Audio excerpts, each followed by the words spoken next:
Bon, maintenant, nous allons essayer de schématiser un peu qu'est-ce que représente chacun des 5 livres. Le livre de Bereshit commence par une action de Dieu. Bereshit bara Elohim. Et puis, Dieu crée le monde, il crée l'homme, il crée l'histoire. Dans l'histoire, il va créer la famille des Havot. Dans la famille des Havot va être créé le noyau originel des enfants d'Israël. Tout ça, c'est le livre de Bereshit. On pourrait, si on voulait dessiner ça, si j'avais un tableau derrière moi, ce que je n'ai pas, j'aurais dessiné une flèche. Non, c'est pas grave. J'aurais dessiné une flèche qui part du haut et qui arrive en bas. D'accord ? C'est Bereshit. Le deuxième livre de la Torah, à l'origine, s'appelait, non pas Shemot, mais on voit dans le livre des Sheiltot, qu'il s'appelait Sefer Sheni, le deuxième livre.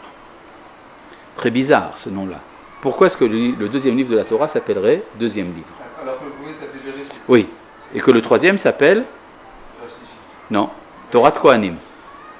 Torah Kohanim, d'où le terme de Lévitique.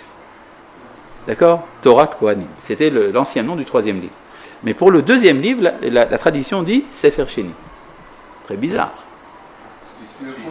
C'est le deuxième premier.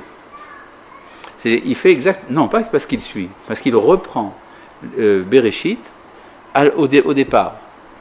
C'est-à-dire, Dieu a créé le monde, c'est très bien. Mais le monde le cache ou le révèle ? Le cache. Donc un beau jour, le bon Dieu se dit, bon, d'accord, je me suis bien caché, maintenant je vais me révéler. Coucou, je suis là.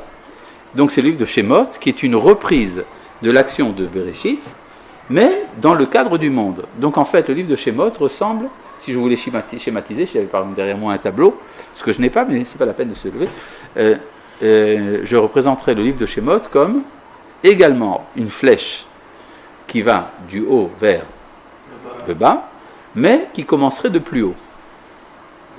Bien sûr, dans le Zohar, on raconte que lorsque Dieu a voulu créer le monde, alors toutes les lettres étaient candidates pour la création du monde. Ça a commencé par le Tav, qui a été disqualifié, puis après par le Shin, etc. Finalement, arrivé à Bet, Dieu dit « Ah, c'est très bien, je vais créer le monde avec toi. » Et la lettre Aleph, c'est honteuse, c'est mise de côté. Et Dieu lui dit « Ne t'en fais pas, lorsque je me révélerai, je commencerai par toi. Anochi Hashem Elohecha. » Donc on voit que dans le livre de Shemot se révèle une origine qui a été cachée pendant Bereshit. Donc vous avez le livre de Bereshit et le livre de Shemot. Jusque-là, ça va ? Bon. Le troisième livre, qui s'appelle Torah Kohanim ou Vayikra, c'est un appel. C'est le bon Dieu qui appelle la créature vers lui. Vayikra el Moshe. Il a appelé Moshe. Effectivement, de quoi parle le troisième livre ? Des korbanot. C'est des sacrifices, c'est le retour de la créature vers le créateur. Donc si je devais dessiner ça c'est avec un tableau que je n'ai pas derrière moi, qu'est-ce que j'aurais dessiné ? Une flèche montante. D'accord ? C'est Dieu qui leur demande de faire les korbanot. Oui, mais ça vient d'un élan de la créature.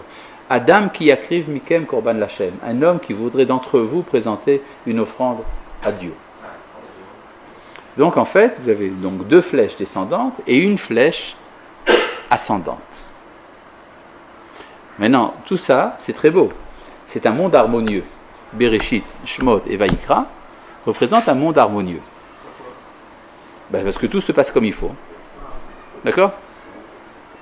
Mais, parfois, les choses ne se passent pas comme il faut. Il y a ce qu'on appelle la crise. Il y a la Torah de la maison, il y a la Torah du chemin. On pourrait se dire que la Torah n'a été donnée que pour des hommes qui sont bien établis. Par exemple, dans le livre de Vayikra a été donné au pied du mont Sinaï. Quand les enfants d'Israël campaient, après le don de la Torah, ils n'ont pas bougé, et c'est là que le livre de Vayikra leur a été donné. Dans le livre de Bamidbar, par contre, on voit que ça commence à bouger, et ça crée des situations de crise. C'est la Torah pour la situation de crise. Donc si je devais dessiner le livre de Bamidbar. Schématiquement, qu'est-ce que je dessinerais? Tu vas vers le bas. Non, un pointillé, ou une ligne brisée.